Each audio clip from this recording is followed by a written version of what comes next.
वागीशाद्य सुमनसः सर्वार्थनाम उपक्रमे यन्नत्वा कृतकृत्यस्सु तं नमामि गजाननं दोर्भिर्युक्ता चतुर्भिः स्फटिकमणिमयीमक्षमालां दधाना हस्तेनैकेन पद्मं सितमपि च शुकं पुस्तकं चापरेण भासा कुन्देन्दुशङ्खस्फटिकमणिनिभा भासमाना समाना सा मे वाग्देवतेयं निवसतु वदने सर्वदा सुप्रसन्ना कूजन्तं राम रामेति मधुरं मधुराक्षरम् आरुह्य कविताशाखां वन्दे वाल्मीकिकोकिलम् आपदामपहर्तारं दातारं सर्वसम्पदां लोकाभिरामं श्रीरामं भूयो भूयो नमाम्यहम् यत्र यत्र रघुनाथकीर्तनं तत्र तत्र कृतमस्तकाञ्जलिं बाष्पवारि परिपूर्णलोचनं मारुतिं नमत राक्षसान्तकम्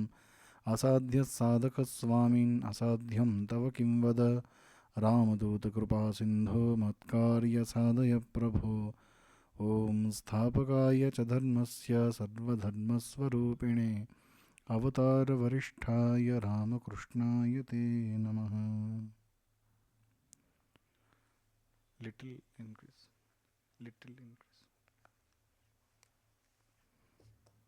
नमस्कार। শ্রীরামের অনুধ্যান বাল্মীকি রামায়ণ কথা আজকে ৪৪তম পাঠ এবং আলোচনা। আগের দিন অর্থাৎ ৪৩তম পাঠ যেটি আমরা করেছিলাম সেখানে আমরা শ্রীরাম দশরথের কাছে এলেন এবং দশরথ তাকে বনবাসের কথা বলছেন, সেটি আমরা আলোচনা করেছি। বনবাসের কথা শোনার পরে তার পরবর্তী ঘটনাবলী তার আলোচনা করব আজকে। ভাগবতে শ্রীমদ্ ভাগবত একটি শ্লোক আছে, आशा ही परमं दुःखं नैराश्यं परमं सुखं यथा संचिद्य कांताशां सुखं सुष्वाप पिंगला। সেখানে বলা হচ্ছে যে আশাই হলো সমস্ত দুঃখের কারণ। আশা প্রত্যাশা এইটি হলো সমস্ত দুঃখের কারণ, আর নিরাশা হলো পরম সুখ। কথাটা শুনতে একটু অন্যরকম লাগে। নিরাশা মানে এখানে এমন বলা হচ্ছে না যে সবসময় নিরাশী হয়ে থাকতে হবে, কোনো কিছুতেই ভালো আশা করা যাবে না, সেটা নয়। এখানে নিরাশা মানে প্রত্যাশার কথা বলা হচ্ছে। অর্থাৎ কারোর থেকে কোনো কিছু প্রত্যাশা করলে সেটি দুঃখের কারণ হবে, না করলে সেটি পরম সুখ। কীরকম? একটি উদাহরণ দেওয়া হচ্ছে পরের পংক্তিতে, যে পিঙ্গলা বলে একটি গণিকা ছিল। সেই পিঙ্গলা বলে গণিকা, সে যখন পুরুষ মানুষের সঙ্গ, পুরুষ মানুষের সুখ পাবার আশা ছেড়ে দিয়েছিল, তখনই সে পরম সুখ পেয়েছিল। তো এই আশা একটি খুব ছোট্ট একটি শব্দ, কিন্তু এর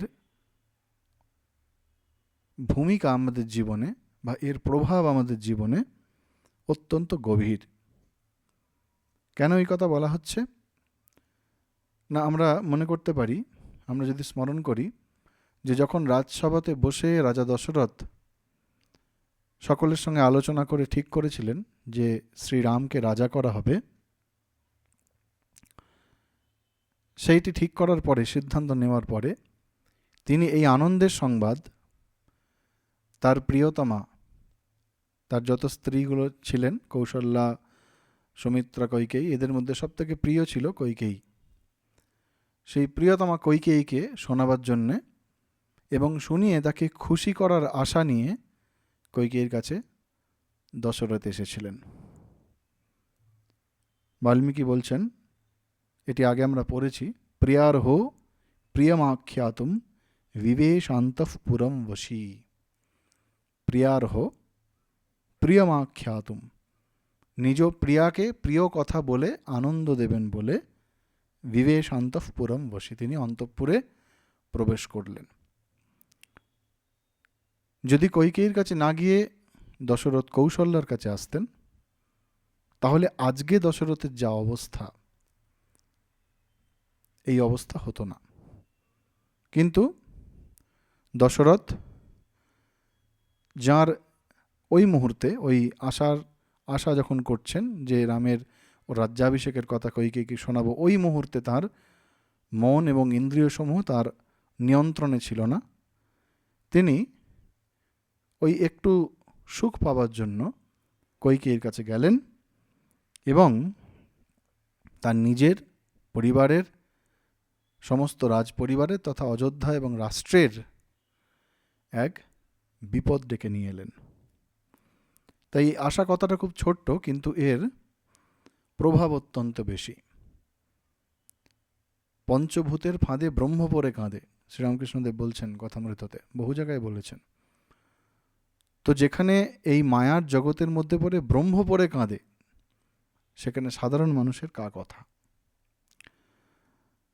আর এই বন্ধু বান্ধব এবং পরিচিত বা আমাদের তথাকথিত যাদেরকে আমরা আত্মীয় বলি, আত্মীয়, রিলেটিভস, এরা হচ্ছে ওই মৃত্যুরূপী ধ্বংসকারী যে শক্তি, তার সৈনিক।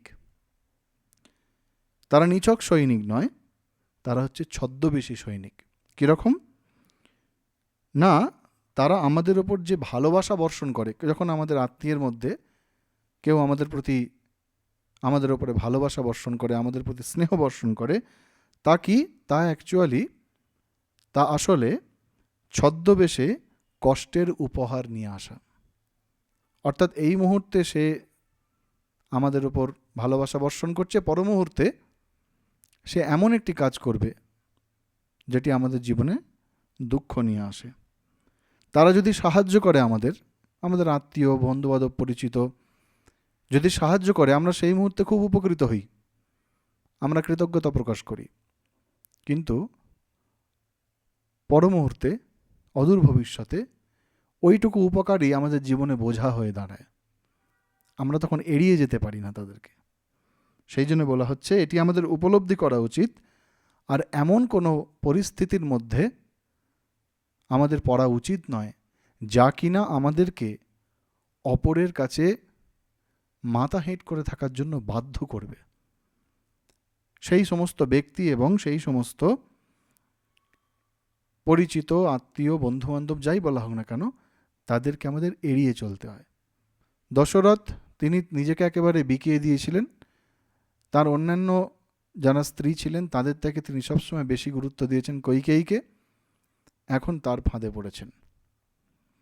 বর দেওয়া, কথা দেওয়া, এগুলো তো পরের ব্যাপার, কিন্তু ওই নিজের দুর্বলতা তিনি প্রকাশ করেছেন। আর এই শত্রু, বন্ধু, আত্মীয়, স্ত্রী, পুত্র, এগুলো আর কিছুই নয়, এগুলি হচ্ছে আমাদের জন্মজন্মে করা কর্মের বিভিন্ন রকম ফল। আমরা যেরকম কর্ম করে এসেছি, আমরা সেই রকম ফল পাই। তারা হলো এই স্ত্রী, পুত্র, বন্ধু বান্ধব, আত্মীয়, শত্রু, যাই বলা হোক না কেন, এগুলো একটি ছোট ছোট বীজের মতো, অঙ্কুরিত ছোট্ট ছোট্ট বীজের মতো, যেটা যখন বড় হয় তখন পরজীবী রূপ একটা আগাছা হয়ে যায়। পরজীবী কীরকম না, আমরা জানি একটি মূল বৃক্ষ থাকলে তার ওপর যে লতানে আগাছাগুলি থাকে, যেটা নিজে কখনো স্বাধীনভাবে দাঁড়াতে পারে না, ওই পরজীবী হয়ে থাকে। তো সেই পরজীবী ঋণরূপী আগাছা, এদের কাছে আমরা ঋণী হয়ে যাই। একটা পরিবার যারা খুব ভালোবাসা দিয়ে, খুব স্নেহ দিয়ে মেষ পালন করে, যারা মেষ পালক আমরা জানি, খুব স্নেহের সঙ্গে মেষ অর্থাৎ ভেড়া পালন করে, কিন্তু যখন সময় আসে সেই মেষটিকেই তারা কিছু পয়সার বিনিময়ে বিক্রি করে দেয়। ঠিক সেই রকম এই সমস্ত পরিবার, বন্ধুবান্ধব, এগুলি আমাদের কর্মফল। আমরা যেরকম যেরকম কর্ম করে এসেছি, সেই কর্ম বিভিন্ন রূপ ধরে, সেই কর্মের ফল প্রারব্ধ বিভিন্ন রূপ ধরে আমাদের সামনে এসে উপস্থিত হয় এবং আমাদের সামনে এসে উপস্থিত হয়ে আমাদের ওই প্রারব্ধ অনুসারে পরিস্থিতি তৈরি করে এবং আমাদেরকে সেই পরিস্থিতি অনুযায়ী আচরণ করতে বাধ্য করে। তো আগের দিন আমরা দেখলাম যে কইকেয়ী, যাকে বাল্মীকি অনার্য়া বলছেন, সুনির্লজ্জা, মানে নির্লজ্জতার চরম সীমায় পৌঁছালে তাকে সুনির্লজ্জা বলা হয়। বাল্মীকি পর্যন্ত এই কথা বলছেন, কিন্তু শ্রীরাম কি করছেন? রাম, তিনি তো মর্যাদা পুরুষোত্তম, তিনি কি করলেন? পিতরম কৃত্বা কৈকেয়ীম চ প্রদক্ষিণম, তিনি পিতা এবং মাতা কৈকেয়ী তাঁর চরণ বন্দনা করে তাদেরকে প্রদক্ষিণ করলেন। বনবাসে যাবেন তো, সেই জন্য পিতা মাতাকে প্রদক্ষিণ করলেন। আমরা আগের দিন পড়েছিলাম যে মাতা বিমাতা হলেও, সৎমা হলেও, যেহেতু তিনি মাতা, তার প্রতি সর্বোচ্চ সম্মান জানাচ্ছেন রাম। টিকাকার বলছেন সম্যক আচরিতম, এটিকে বলা হয় সম্যক আচরণ, মানে এর থেকে আর শ্রেষ্ঠ আচরণ হতে পারে না। তো পিতামাতাকে প্রদক্ষিণ করে রাম বেরিয়ে এলেন। সেখানে তার বন্ধু বান্ধবরা রয়েছেন, লক্ষ্মণ রয়েছেন। লক্ষ্মণ অত্যন্ত ক্রুদ্ধ, খুব রেগে আছে লক্ষ্মণ। তিনি সব শুনেছেন। পরম ক্রুদ্ধ ইতি অনেন লক্ষ্মণে অবিদ্যা বিক্ষেপ শক্তিম অতিদর্শিতা। আমাদের ক্রোধ কখন হয়? যখন আমরা মূল বস্তুটিকে অনুধাবন করতে পারি না এবং তার পরিবর্তে আমরা অন্যরকম ভাবি, তখন আমাদের মনে ক্রোধ হয়। দুটি জিনিস থাকে, একটি হচ্ছে অবিদ্যা আর দ্বিতীয়টি হচ্ছে বিক্ষেপ।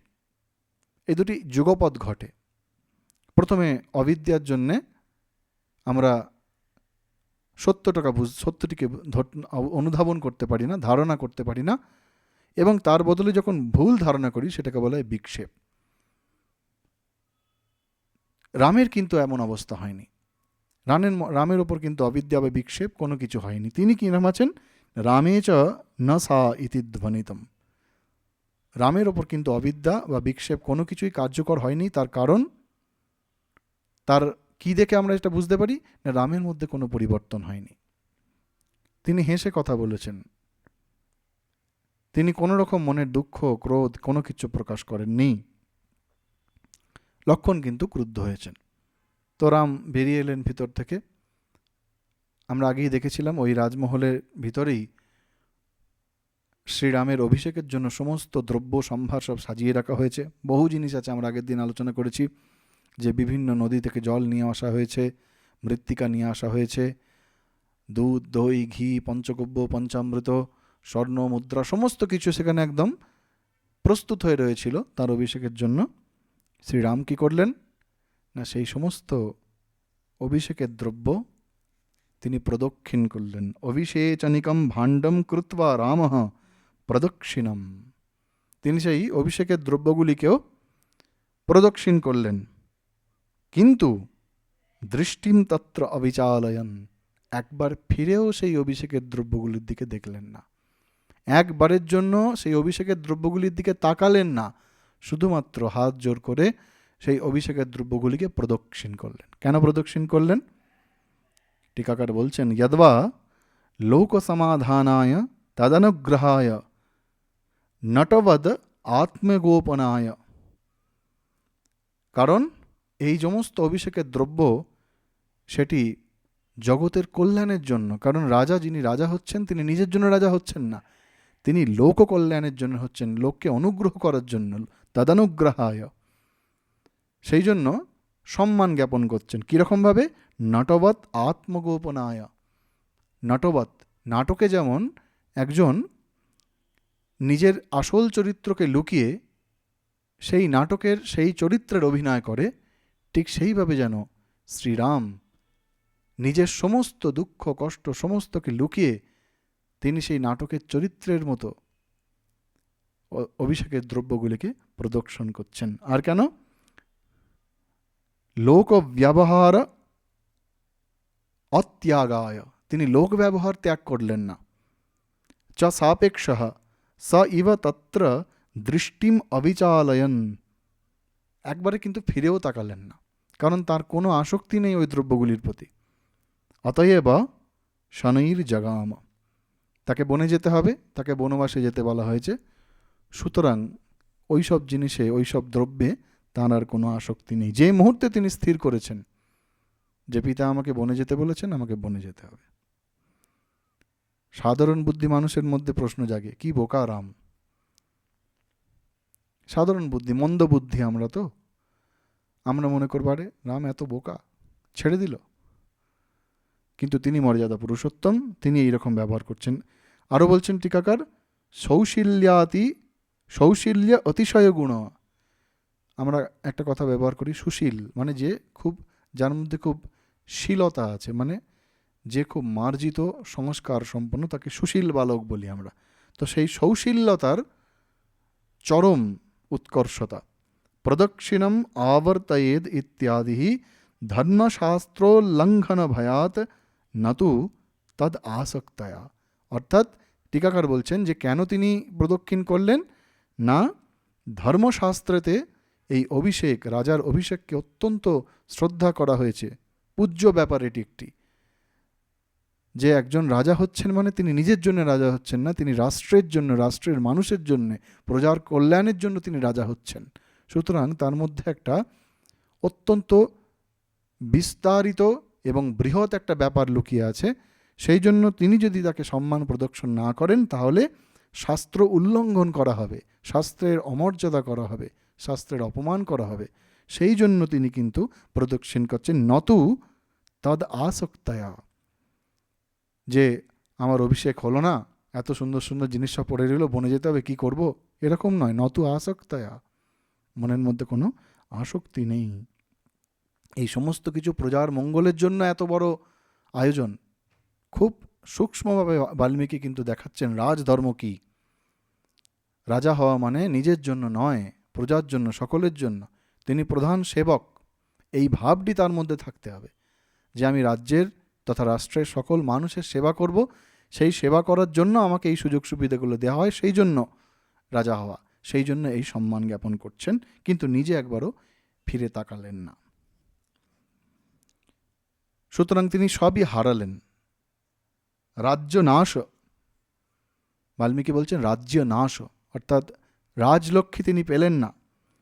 রাজ্য নাশ হলো রামের জন্য, রাম রাজ্য পেলেন না, কিন্তু তাতেও শ্রীরামচন্দ্রের কোনো মনের মধ্যে কোনো অপকর্ষণ, মনের মধ্যে কোনো রকম এতটুকু খেদ নেই, দুঃখ নেই, মুখে তার এতটুকু ছাপ নেই। হয়তো ভিতরে কষ্ট আছে, সেটা নিজের জন্য নয়, পরে আসছি আমরা সেটা, কিন্তু তার মুখের মধ্যে তার কোনো রকম চিহ্ন নেই। মানে এই রাজ্য শোক যেন একটি অন্ধকার রাত, অন্ধকার তিমির, অন্ধকার ঘন রাত, সেই রাজ্য নাশরূপ অন্ধকার ঘন রাতের মধ্যে পূর্ণচন্দ্র রূপ, পূর্ণচন্দ্রের স্বরূপ শ্রীরামচন্দ্র স্বমহিমায় বিরাজিত। সেই পূর্ণচন্দ্রের মহিমা এতটুকু কম হয়নি। রাত যতই গভীর হোক না কেন, রাত যতই অন্ধকার হোক না কেন, পূর্ণচন্দ্রের যে ঔজ্জ্বল্য সেটি কখনো কম হয় না।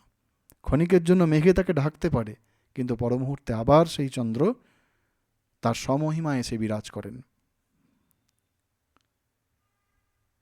পরম পূজনীয় হর্ষানন্দজি মহারাজ তাঁর রাম রামায়ণ মহিমা, নাম রামায়ণ মহিমা, সেই বইতে একটি জায়গায় বলছেন যে অন্ধকার, রাতের যে অন্ধকার, সেই অন্ধকার যদি পূর্ণিমার পূর্ণচন্দ্রের প্রতি ক্রুদ্ধ হয়ে তার অন্ধকারত্বকে আরও বাড়িয়ে দেয়।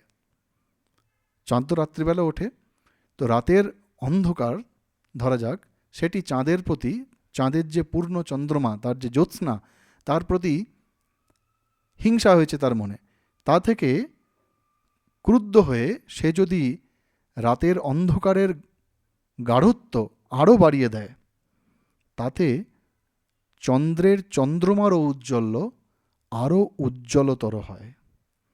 ঠিক তেমনি শ্রীরামের চরিত্র এবং ব্যক্তিত্ব উজ্জ্বল থেকে উজ্জ্বলতর হয়েছে যখন যখন শ্রীরাম এই রকম পরিস্থিতির মধ্যে পড়েছেন। এই যে রাজ্য চলে গেল, তাকে বনেবাসে যেতে হবে, শ্রীরামচন্দ্রের জীবনের সব থেকে বড় ঘটনাগুলির মধ্যে একটি। যখন যখন এরকম পরিস্থিতির মধ্যে শ্রীরামচন্দ্রকে বাল্মীকি এনে দাঁড় করিয়েছেন, তখন তখন শ্রীরামচন্দ্রের ব্যক্তিত্ব আরও ফুটে উঠেছে, তার চরিত্র আরও প্রস্ফুটিত হয়েছে, তার চরিত্রের ঔজ্জ্বল্য আরও বিকশিত হয়েছে, আরও প্রস্ফুটিত হয়েছে। তাই শ্রীরামের এই যে রামচন্দ্র, আমরা বলি না রামচন্দ্র, শ্রী রামচন্দ্রের যে চন্দ্রমা, সেটি হচ্ছে তার নিজস্ব কান্তি, সেটি সহজ সুন্দর, সেটি স্বমহিমা, সেটি তার নিজের মহিমা। সেই জন্য এই রাজ্য নাশরূপ গভীর অন্ধকারের মধ্যেও তিনি জীবনমুক্ত পুরুষ হয়ে যেমন চন্দ্রমা বিরাজ করেন, সেই রকম তিনি বিরাজ করছেন। বাল্মীকি বলছেন, সর্বলোকাতিগস্য এব লক্ষ্যতে চিত্তবিক্রিয়া।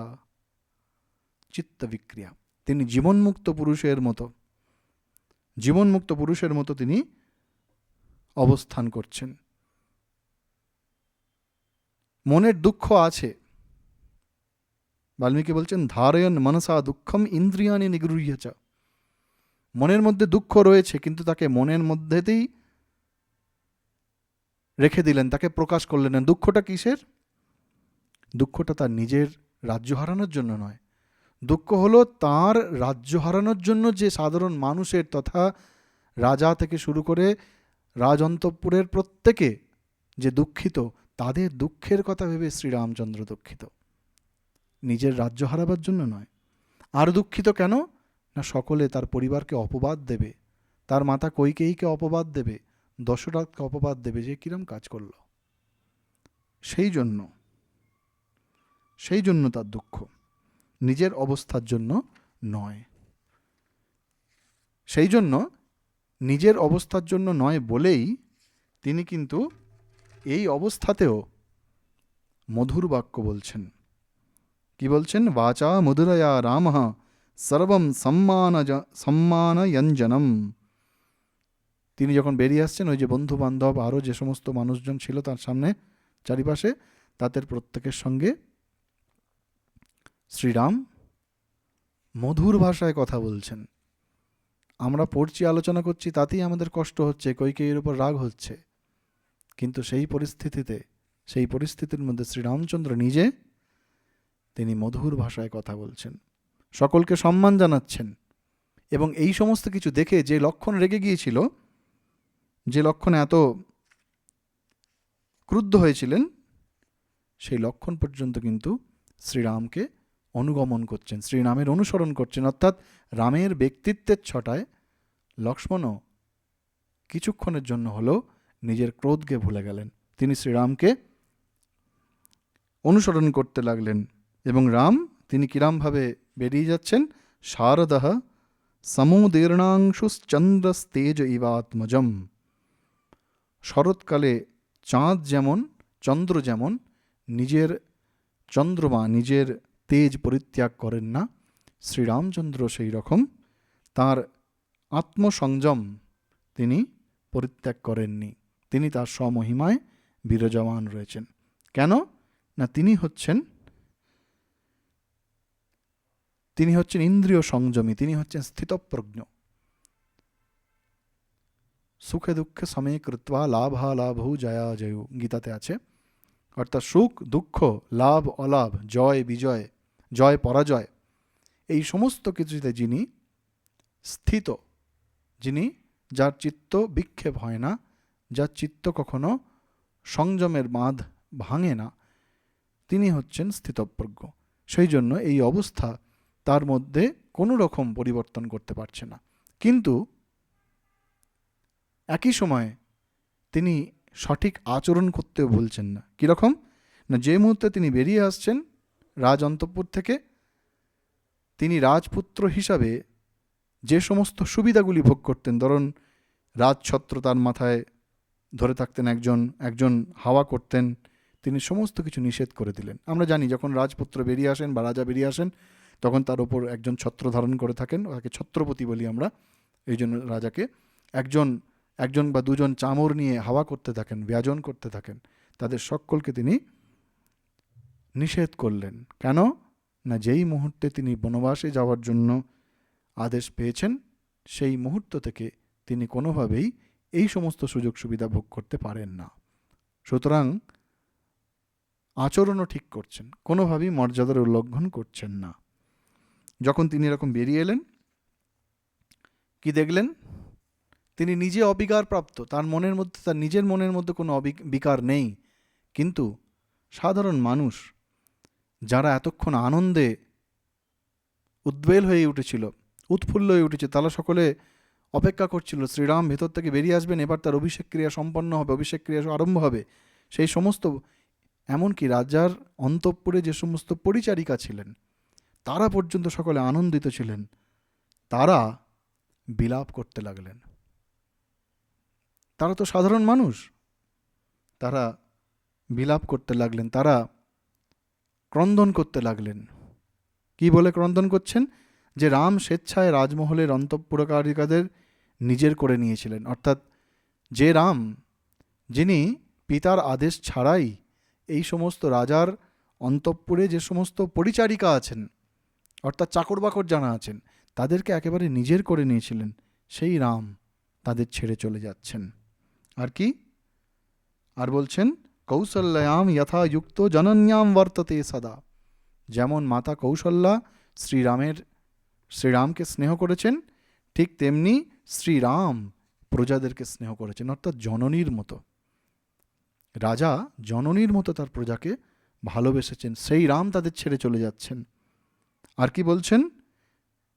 যে রাম নিজের ক্রোধকে প্রশমিত করেন, অপূর্ব কথা বলছেন, ন ক্রুধ্যতি অভিশপ্তোপি। কেউ যদি অভিশাপ পর্যন্ত দেয়, তাতে পর্যন্ত যে নিজে ক্রোধ সংবরণ করেন, অর্থাৎ কারো দ্বারা অভিশপ্ত হয়েও যে অপরের প্রতি ক্রোধ প্রকাশ করেন না, এবং অন্যের ক্রোধ প্রশমিত করেন। ক্রোধনীয়ানি বর্জয়ন ক্রুদ্ধান প্রসাদয়ন সর্বান।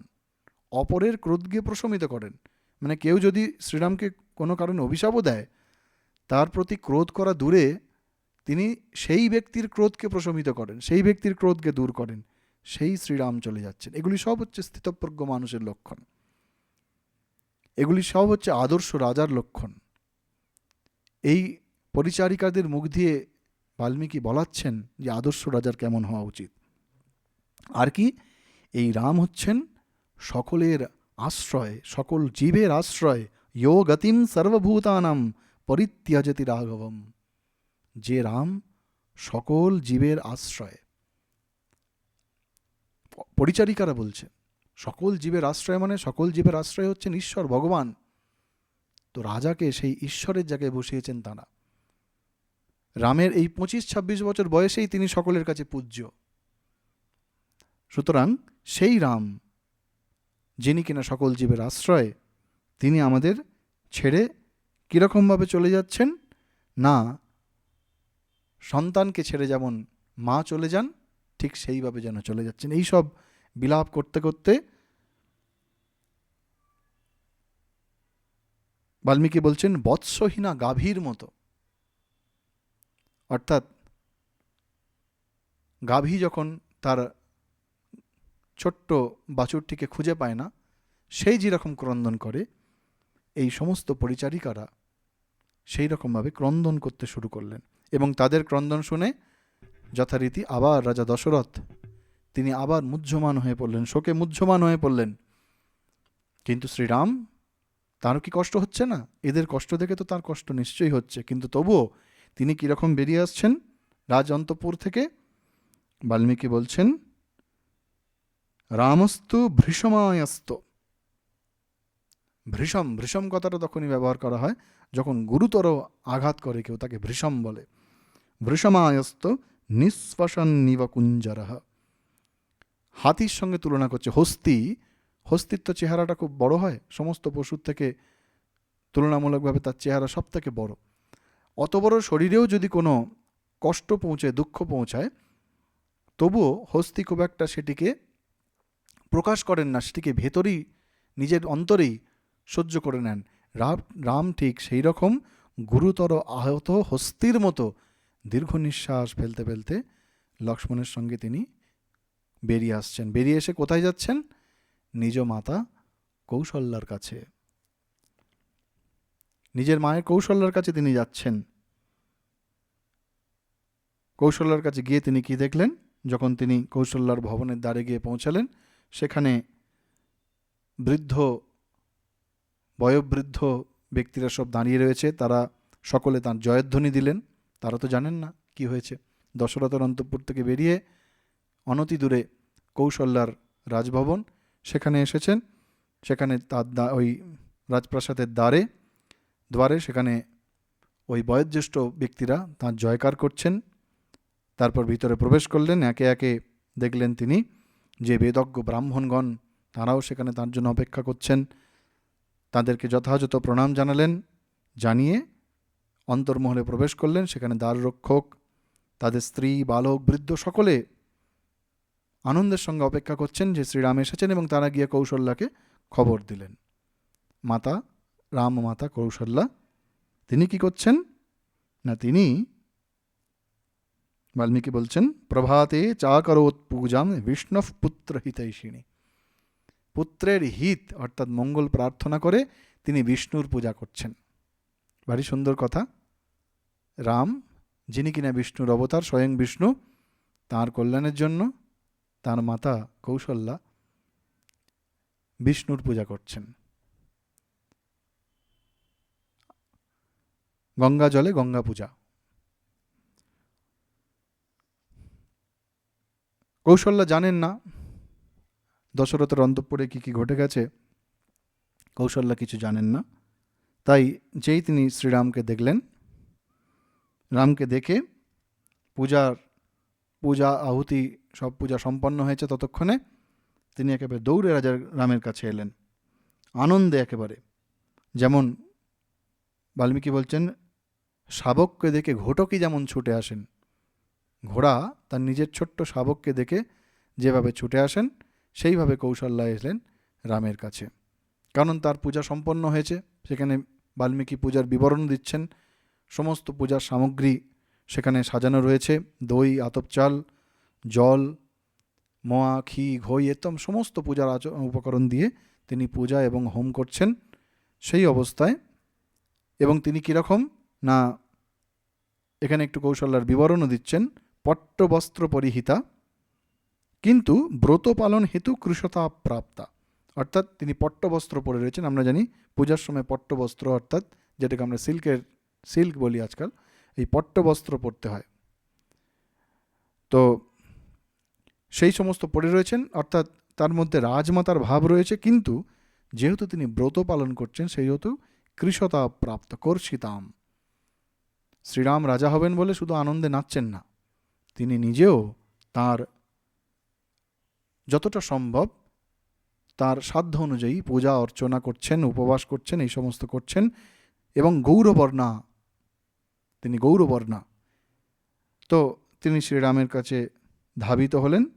শ্রীরাম নিজ জননীকে প্রণাম করলেন এবং জননীও তাকে আলিঙ্গন করে যথাযথ আশীর্বাদ জানালেন। এবং আশীর্বাদ জানিয়ে কি বলছেন কৌশল্যা, যে হে রাম, যাও তোমার সত্য প্রতিজ্ঞ পিতা দশরথের সঙ্গে দেখা করো, এবং আজই সেই ধর্মাত্মা তোমাকে যৌবরাজ্যে অভিষিক্ত করবেন।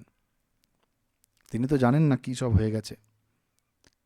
তিনি আশা করে বসে আছেন শ্রীরাম হয়তো অভিষেকের কার্যে যোগদান করার আগে তার আশীর্বাদের জন্য এসেছেন। তো তিনি এরকম বললেন যে তুমি আজই যাও, যৌবরাজ্যে অভিষিক্ত হও। এই বলে তিনি শ্রীরামকে বসার জন্য, পূজা হয়ে গেছে সেই জন্য শ্রীরামকে বসার জন্য আসন দিচ্ছেন। দত্তম আসনম আলভ্য ভোজনেন নিমন্ত্রিত, এবং শ্রীরামকে ভোজন করার জন্য বসতে বলছেন, যে বসো, পূজা হয়ে গেছে, তোমাকে আমি প্রসাদ দেব। কিন্তু রাম মাতরম রাঘব কিঞ্চিত প্রাসার্যাঞ্জলিমব্রবীত। শ্রীরাম কিন্তু আসন গ্রহণ করলেন না। তিনি আসন গ্রহণ করলেন না। কেন আসন গ্রহণ করলেন না? না, তার ওই আসনে বসার অধিকার কিন্তু নেই। যেহেতু রাজা তাকে বনবাসে যেতে বলেছেন, সেই জন্যই রাজোচিত আসনে বসার অধিকার এখন তার নেই। ভাবটি এই, রাঘবः কেবলম আসনম আলভ্য স্পৃष्ट्वा, আসনম আলভ্য অর্থাৎ শুধুমাত্র আসনটিকে স্পর্শ করলেন, নতু উপবিষ্ট व्रीडया, লজ্জায় আসনে বসলেন না। কেন লজ্জায় বসলেন না? কারণ পিতা তাকে বনবাসে যেতে বলেছেন। তিনি কি করে তার মর্যাদা ভঙ্গ করবেন? করবেন না। তিনি লজ্জিত, কারণ মা জানেন না, মাতা কৌশল্যা জানেন না, শ্রীরাম তো জানেন। আর ভোজনেন নিমন্ত্রিত, তাকে ভোজন করার জন্য বলা হয়েছে, তিনি ভোজনও সবিনয়ে প্রত্যাখ্যান করছেন। স স্বভাব বিনীতশ্চ গৌরবাচ্চ তথানতঃ, অত্যন্ত বিনয়ের সঙ্গে সসম্ভ্রমে তিনি ভোজনও পরিত্যাগ করছেন, ভোজনকেও প্রত্যাখ্যান করছেন। কেন না, যেই মুহূর্ত থেকে তিনি বনবাসে যাবেন বলে ঠিক করেছেন বা রাজা তাকে যেতে বলেছেন, সেই মুহূর্ত থেকে এই রাজভোগ খাবার অধিকার তিনি হারিয়েছেন। রাজভোগ মানে হচ্ছে রাজার ভোগ। আমরা রাজভোগ বলতে সাধারণত একটি মিষ্টিকে বোঝাই, কিন্তু রাজভোগ মানে রাজারা যা খেতেন সেটিকেই রাজভোগ বলা হতো। তো সেই রাজভোগ, রাজার যে সমস্ত খাওয়া উচিত সেগুলি তিনি হাত জোর করে সবিনয়ে প্রত্যাখ্যান করছেন। কিন্তু একই সময় গৌরবাচ্চ তথানতঃ, মায়ের প্রতি, মাতার প্রতি সম্মান জ্ঞাপনার্থে, সম্মান জানাবার জন্য, গৌরবের জন্য তিনি মাথা নত করে দাঁড়িয়ে রয়েছেন। ছোট ছোট আচরণ এগুলি, কিন্তু গভীর অর্থবহ। একদিকে বনবাসী হওয়ার জন্য তিনি আসন গ্রহণ করলেন না, ভোজন গ্রহণ করলেন না, কিন্তু না গ্রহণ করার যে পদ্ধতি সেটি একেবারে শাস্ত্রসম্মত। মাকে কোনো আঘাত দিলেন না, মায়ের প্রতি সম্মান জানিয়ে মাথা নিচু করে রয়েছেন। তারপর বিনামেঘে বজ্রপাতের মতো কৌশল্যাকে তিনি জানাচ্ছেন। কি জানাচ্ছেন? দেবী নূনম ন জানীষে মহদ্ভয়ম উপস্থিতম, হে দেবী, আপনি জানেন না আপনার সীতা, লক্ষ্মণ সকলের জন্য মহৎ ভয় উপস্থিত হয়েছে। কি সেই মহৎ ভয়? এখানে টিকাকার এই ভয় কথাটিকে দুরকমভাবে ব্যাখ্যা করেছেন। একটি হচ্ছে যে শ্রীরাম বনবাসে চলে যাবেন, তার মা তাকে দেখতে পাবেন না, তাই সেই অদর্শনজনিত ভয়। আরেকটি বলছেন যে তিনি প্রথমেই মাকে অভয় দিচ্ছেন, যে আপনি ভয় পাবেন না, আমি দণ্ডকারণ্যে যাচ্ছি, সেখানে সব রাক্ষসরা আছে, তারা মুনিদেরকে হত্যা করছে, আমি সেখানে গিয়ে সেই রাক্ষসদের বধ করে মুনিদের উদ্ধার করব, মুনিদের কল্যাণ করব, মুনিদেরকে সাহায্য করব, সেই জন্য আপনি ভয় পাবেন না। মা যাতে আঘাত না পান সেই জন্য তিনি বলছেন, ভূমিকা করছেন, ভূমিকা করে বলছেন, গমিষ্যে দণ্ডকারণ্যম কিমানেন আসনেন মে, আমি তো দণ্ডকারণ্যে বনবাসী হতে যাচ্ছি, আমার জন্য এই আসনের কি দরকার? বিষ্টর আসন যোগ্য, বিষ্টর মানে হচ্ছে কুশ, আমার তো এখন কুশাসন দরকার। কুশ আমরা জানি দর্ভ, যাকে সংস্কৃতে বলা হয় দর্ভ নিমিত্ত, সেই দর্ভ দ্বারা নির্মিত অর্থাৎ কুশাসনে এখন আমি বসার যোগ্য। আর আমি তো তাপসীদের মতো থাকতে চাই, তাপস মুনিদের মতো থাকতে চাই, সুতরাং এই আসনে আমার আর কি কাজ? সেই জন্য তিনি আসন গ্রহণ করছেন না। আর কি বলছেন? চতুর্দশ হি বর্ষাণি বৎস্যামি বিজনে বনে কন্দমূল ফলৈর জীবন হিত্বা মুনি বদামিশম, আমি 14 বৎসর জনহীন অরণ্যে মুনিদের সঙ্গে ঋষির মতো জীবন যাপন করতে চলেছি। পিতা ভরতকে যৌবরাজ্য দিয়েছেন আর আমাকে বনবাসে যেতে বলেছেন, সেই জন্য আমি এই 8 আর 6 14 বৎসর, এরকম বলছেন, ষট চ অষ্টৌ চ বর্ষাণি, এই 8 আর 6 মোট 14 বৎসর বনে গিয়ে অবস্থান করব। কেন 8 আর 6 বললেন? যে টিকাকার বলছেন যে লঘুত্ব প্রদর্শনায়, অর্থাৎ বেশি দিন তো নয়, এই 8 আর 6 মিলে 14 বৎসর মাত্র যাব। যেই না এই কথা শুনলেন কৌশল্যা, বাল্মীকি বলছেন যার দুঃখ পাওয়া উচিত নয়, যিনি দুঃখ পাওয়ার ভাগী নন, সেই তিনি অরণ্যে কুঠার দ্বারা যেমন শাল বৃক্ষকে আঘাত করলে শাল বৃক্ষটি মটমট করে ভেঙে পড়ে যায়, ঠিক সেই রকম মাতরম গতচেতসম, কৌশল্যা তিনি অজ্ঞান হয়ে ভুলুণ্ঠিতা হলেন। তার দুঃখ পাওয়া উচিত নয়। কেন দুঃখ পাওয়া উচিত নয়? যিনি শ্রীরামকে সন্তান রূপে পেয়েছেন তিনি কেন দুঃখ পাবেন? সেই জন্য তিনি পড়ে গেলেন। শ্রীরাম তখন ভূপতিতা মাতাকে ওঠালেন, সমস্ত ধুলি ইত্যাদি যা ধুলোবালি লেগেছিল তা নিজ হাতে পরিষ্কার করলেন, পরিষ্কার করে তাকে বসালেন। কৌশল্যা কি বলছেন? কৌশল্যা দেখছেন লক্ষণও দাঁড়িয়ে আছে, লক্ষণ যাতে শুনতে পায় সেই রকম করে বলছেন কৌশল্যা, यदि पुत्र न जायेथा मम शोकाय राघव नस्म दुःखमतो भूयः पश्येयम अहम प्रजाः। ভীষণ কথা, পুত্ররাম তুমি যদি না জন্মাতে আমি সন্তানহীনা বন্ধ্যা এই শোকই আমার হতো, কিন্তু এর অধিক দুঃখ অর্থাৎ তোমার এই বনবাসে যাওয়ার দুঃখ আমাকে পেতে হতো না। মা হয়ে বলছেন সন্তানকে যে এর থেকে তোমার জন্ম না হলে আমার একটা দুঃখ হতো, কিন্তু এই দুঃখ পেতে হতো না। আর কি বলছে যে আমি এবম এব হি বন্ধায়াহ শোকো ভবতি মানসঃ অপ্রজাস্মিতি সন্তাপ নহি অন্যঃ পুত্র বিদ্যতে। কারণ বন্ধা নারী অর্থাৎ যার সন্তান হয় না, তার আমি বন্ধা অর্থাৎ আমি সন্তানহীনা এই একটি মাত্র শোক থাকে। এর থেকে বড় শোক আর কিছু হতে পারে না। একজন স্ত্রীর প্রতি, একজন মায়ের প্রতি যে তার নিজস্ব সন্তান নেই, তার থেকে বড় দুঃখ আর কি হবে? তার থেকে বড় দুঃখ আর তার হবে না।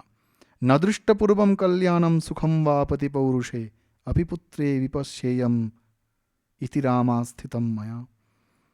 অর্থাৎ আমি আমার পতির থেকে, আমরা আগে এটা আলোচনা করেছিলাম, আমি আমার পতির থেকে কোনো রকম সুখ পাইনি, কোনো আনন্দ পাইনি, কষ্ট পেয়েছি। ভেবেছিলাম তুমি আমার পুত্র, তোমার থেকে আমি আনন্দ পাবো, কিন্তু সেই আনন্দ থেকেও আমি আজ বঞ্চিত হলাম। সা বহুনি অমনোজ্ঞানী বাক্যান হৃদয়চ্ছিদাম। যদি তুমি রাজা না হও তাহলে যার কথায় তুমি আজ বনে যাচ্ছ সেই কইকেয়ী, তার কথা অপ্রিয় বাক্য আমি কিভাবে সহ্য করব? আমি সহ্য করতে পারবো না। অর্থাৎ আমার শোকের অন্ত নাই।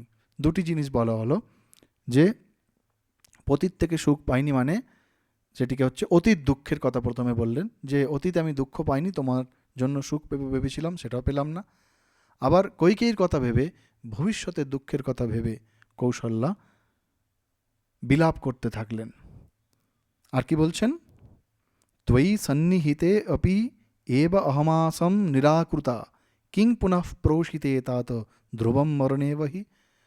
তুমি আমার পুত্ররূপে আমার কাছে থাকতেই যদি আমি এই রূপে কষ্ট পেয়েছি, তাহলে তুমি চলে গেলে আমার কি হবে? আমার মৃত্যু সুনিশ্চিত।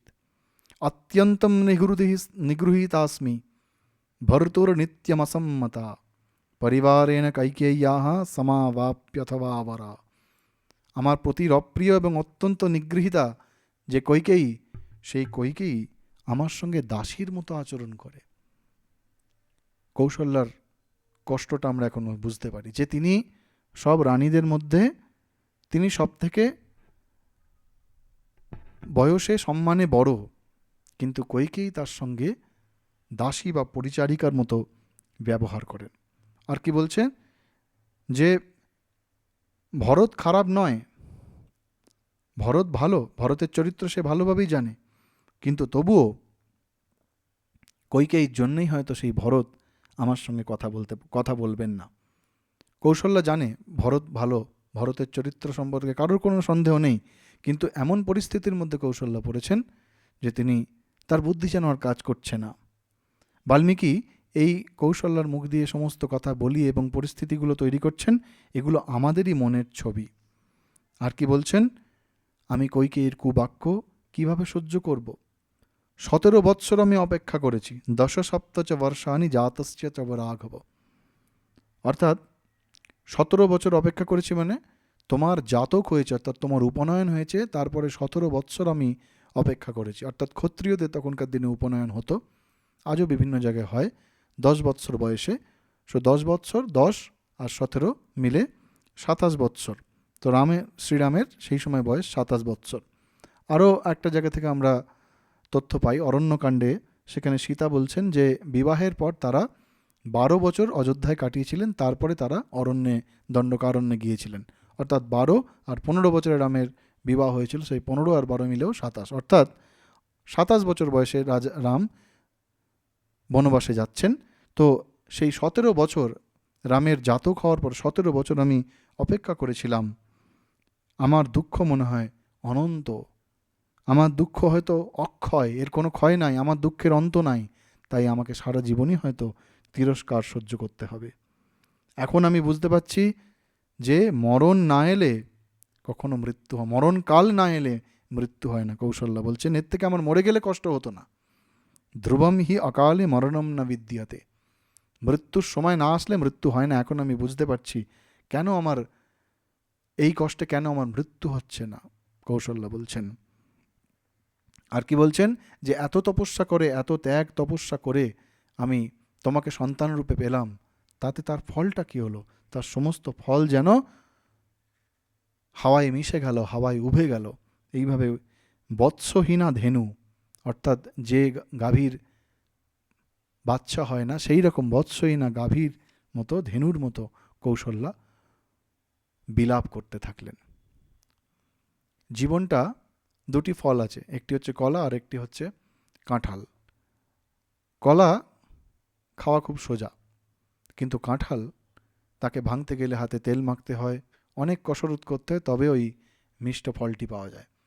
জীবনটা, কৌশল্যা বলছেন, জীবনটা যেন, আমি ভেবেছিলাম যে তোমার, শ্রীরামকে বলছেন তুমি রাজা হলে আমার সুদিন ফিরবে, কিন্তু দেখছি আমার কষ্টের অন্ত নাই। একটু আনন্দের জন্য আমি সারা জীবনের জন্য কষ্ট করেছি, অথচ এখনও সেই আনন্দ আমি পেলাম না। পরিস্থিতি এমন, যখন কোনো ভক্ত তীব্র তপস্যা দ্বারা বহুকাল কষ্টকর তপস্যা দ্বারা দেবতার মন জয় করে যখন তার পরমারাধ্যা ভগবানের দর্শন পান, তখন তিনি আত্মহারা হয়ে ওঠেন, এবং যেই মুহূর্তে সেই ভগবানের থেকে তিনি বর চাইতে যান, সেই সময় ভগবান যদি অন্তর্হিত হন, উধাও হয়ে যান, তখন ভক্তের যেরকম অবস্থা হয়, কৌশল্যার অবস্থা তাই। তিনি রাজার অন্তঃপুরে থেকেও, সকলের থেকে বয়সে এবং সম্মানে বড় হয়েও সকলের কাছে তিনি সবসময় খারাপ ব্যবহার পেয়েছেন, একমাত্র সুমিত্রা, লক্ষ্মণ এরা ছাড়া। দশরথ এবং কইকেয়ী দুজনেই বিভিন্ন পরিস্থিতিতে কৌশল্যার সঙ্গে অত্যন্ত খারাপ ব্যবহার করেছেন, কিন্তু একটি আশাকে নিয়ে তিনি জীবিতা ছিলেন। একটি আশাকে সামনে রেখে, এটাও কিন্তু আশা, সেই জন্য দুঃখ, একটি আশাকে রেখে তিনি জীবিতা ছিলেন, তিনি জীবিতা আছেন এখনও, এবং সমস্ত পূজা অর্চনা সব কিছু করছেন কার জন্য?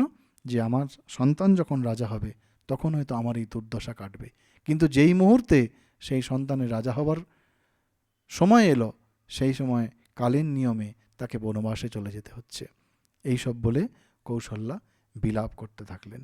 এর পরের দিন আমরা দেখব রাম কিভাবে বিদায় নিচ্ছেন মাতা কৌশল্যার থেকে এবং দণ্ডকারণ্যের দিকে এগিয়ে যাচ্ছেন। ওম শান্তি শান্তি শান্তি। হরি ওম তৎসদ। শ্রীরামকৃষ্ণার্পণমস্তু।